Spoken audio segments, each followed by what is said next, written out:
We are here encountering the vampire.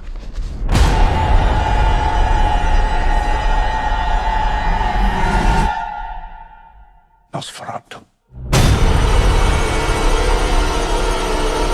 Nosferatu is the latest vampire flick to hit theaters. It's also the last wide-released horror film to release in the year 2024. So if you're in the mood for a horror film this holiday season, well, Nosferatu is currently playing in theaters, and you can check it out there. The movie is, of course, a remake of the 1922 classic silent film of the same name, and when that original Nosferatu film came out in 1922, it actually ran into a bit of legal trouble because the filmmakers essentially took Bram Stoker's Dracula and just changed the name of some of the characters. For instance, they changed Count Dracula to Count Orlok, and they changed Jonathan Harker to Thomas Hutter. And the legal trouble actually got to the point where Bram Stoker's widow actually sued them and won, and the courts ordered that all copies of Nosferatu be destroyed. But of course, the story of Nosferatu endured, and over 100 years later, we get a remake of Nosferatu. And this time around, we get Robert Eggers directing the film, and Robert Eggers, of course, has given us films like The Lighthouse, The Witch,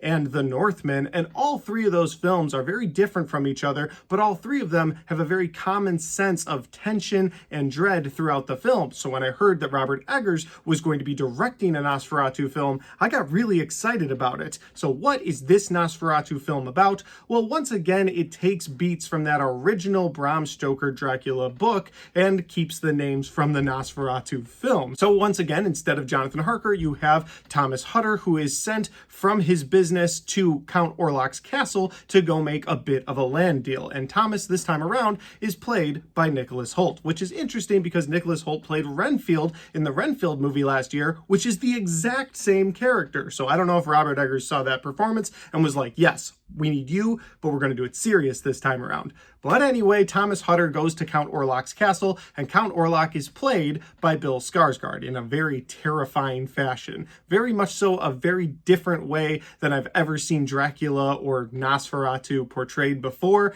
and I liked that. But we'll get to my positives and my negatives in a little bit. The last bit of synopsis that I want to give you for this film is the character of Ellen Hutter. Now, Ellen is Thomas's wife, and in this film, Ellen is played by Lily Rose Depp, the daughter of Johnny Depp, which I thought was very interesting because she very much so looks like she could fit into any Tim Burton movie that's ever been made, and I guess that makes sense. But Ellen is the wife of Thomas Hutter, and unbeknownst to Thomas, Ellen has been cursed by Count Orlok for a very long time. At the beginning of the film, you find out that she somehow awakened this Count Orlok, this Nosferatu vampire, and this whole land deal that's being set up from Thomas Hutter is actually a very sinister plot for Count Orlok to get to Ellen Hutter. And that's the best synopsis that I can give you for Nosferatu. If that sounds like a fun time at the theaters, maybe you're a big fan of the artistic horror film that Robert Eggers likes to make, well, you should go check this movie out. It is playing now. Let's get into my positives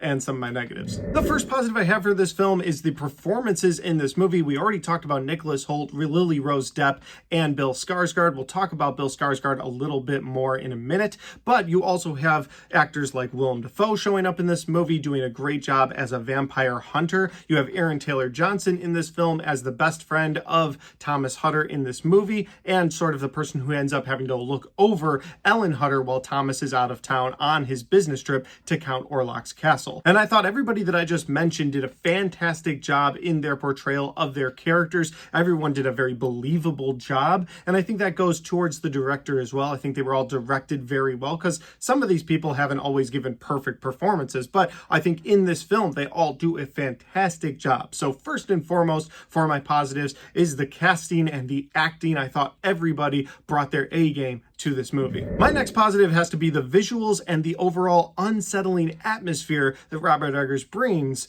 to Nosferatu. I thought the visuals in this movie were fantastic. They keep referring to Nosferatu as a shadow in this movie. They use his shadow in different ways. Like, he can't be everywhere at once, but his shadow damn well can be. And there's a shot at the beginning of this film that's also in the trailers where you see Count Orlok talking to Ellen Hutter, and the shades of the window are sort of blowing in the breeze, and every time they move slightly you see Count Orlok's shadow standing in them. But when the camera pans over, there's nobody there. And those creepy visuals throughout this film that they're able to build just really work for that unsettling atmosphere. Because at any point in this movie, there could be something standing around. There's even a moment on the ship that Count Orlok is taking, which I believe is the Demeter. I don't think they called it that in this movie, but I believe it's the Demeter. We just got Last Voyage of the Demeter last year. A lot of Dracula stuff going on. But there's moments on that ship where Count Orlok is in different parts of that ship, just taking out members of the crew, down to the captain, and I thought all of those worked so damn well. So just the unsettling atmosphere that Robert Eggers builds through this film is fantastic. And my final positive for this movie has to be Count Orlok himself. Listen, we've seen Dracula so many times in previous movies. We've seen vampires so many times in different movies, not only in recent years, but going all the way back to Bela Lugosi's Dracula. Dracula was this clean-cut vampire, goes around. You could kind of understand why women are kind of infatuated with him. They're like, all right, this guy's good looking, or this guy's clean-cut and he looks good. Or you can go to the Twilight films where you see vampires that are these sex symbols, these sex icons, and you're like, all right, I get why every girl is throwing themselves at all these different vampires. I suppose it makes sense. And so you've got these vampires and this sort of way vampires are supposed to look built into your head. But when you see Count Orlok in this movie, he is not what you expect from a Dracula type figure, and that is something I absolutely loved, because even though he's this vile, disgusting creature, he still has that same sexual depravity as a clean-cut looking Dracula. And that just makes for a very uneasy watch, because there's several times in this movie where when Count Orlok is biting someone, he's usually biting their chest, which I thought was interesting and different, because usually Dracula's biting the neck. I don't know if that was part of that original Nosferatu film. Admittedly, I haven't watched it, but in the Dracula films, he's always biting the neck. But in this movie, Orlok's just latching onto people's chests. And whether it's a guy or a girl, when he's doing that, they're moaning almost in a sexual way. And I thought that it was so vile and disgusting to watch, but also that helped create this just hatred of the Count Orlok character that you, the audience, were supposed to feel. It was disgusting, vile, but also perfectly done. And I thought the way Bill Skarsgård portrayed Count Orlok definitely deserved to be a full positive by itself. Now that's it for my positives. We got to go over to my negatives now. And my first negative is that there's really nothing new to see here. And I mentioned this in my short, quick reaction out of the theater that I put up yesterday, but there's really nothing brand new here. You get Bram Stoker's Dracula. You have this side plot with Ellen Hutter, which I guess is kind of new. But again, you learn all about that at the beginning of the movie. And the movie's 2 hours and 15 minutes long, and they just go through all of the same motions that, say, 1931's Bela Lugosi Dracula film went through, and you're just kind of like, all right, well, I've seen this. You're just sort of stretching out the material. You're sort of just fleshing out all the material. And that leads me to my other negative, which is that this movie has so much filler in it. Filler throughout the film. Like, okay, you've got the deal between Count Orlok and Ellen Hutter.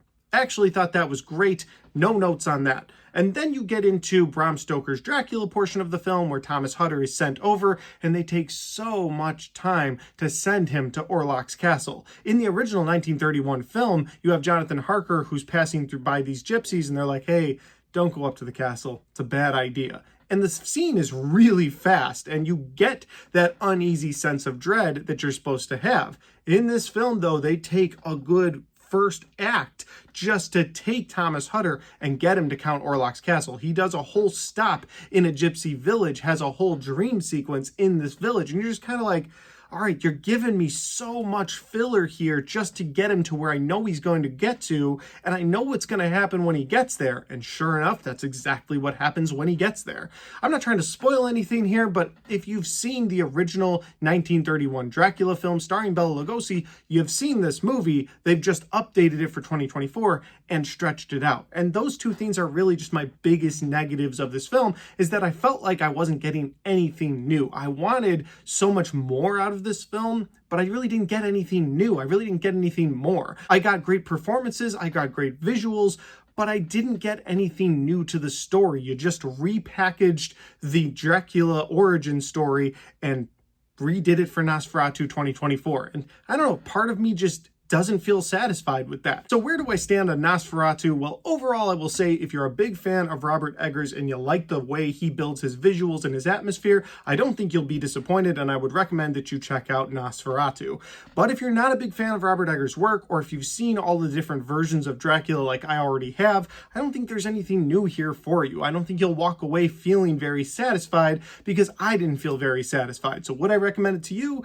Probably recommend you check it out at home. But with that said, though, guys, those are just my opinions, because that's my review for Nosferatu. Guys, if you had a chance to see Nosferatu yet, if you have, let me know in the comment section down below. Let me know what you liked about it, didn't like about it. Maybe we agree or disagree. I'd just love to know your thoughts on Nosferatu. And finally, guys, if you like this video, don't forget to hit the like button, because it helps the video, it helps the channel, and it helps me right here. Thanks for watching. I'll see you next time. Wait! If that was you on the phone and you on the bus, then who was flickering the lights?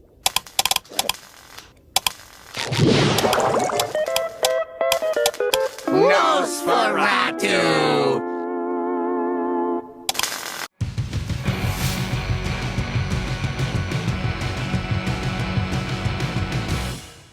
Alright guys, we got to the end of my Nosferatu horror movie review, and I hope you guys enjoyed this. With this review coming out, I can now announce that the next video that will be coming out on my channel will be my horror movies from 2024 ranked from worst to best. I was just waiting for Nosferatu to come out. Once it came out, I had to watch it and review it, and we're here. And so now I can actually rank all 40 plus horror films that I saw in the year 2024, and it's going to be a good time, so keep an eye out for that. But in the meantime, if you want to check out any of the other horror movies I've reviewed on this channel, well, I've got all of my horror movie reviews right there, and I've got all of my 2024 movie reviews right there.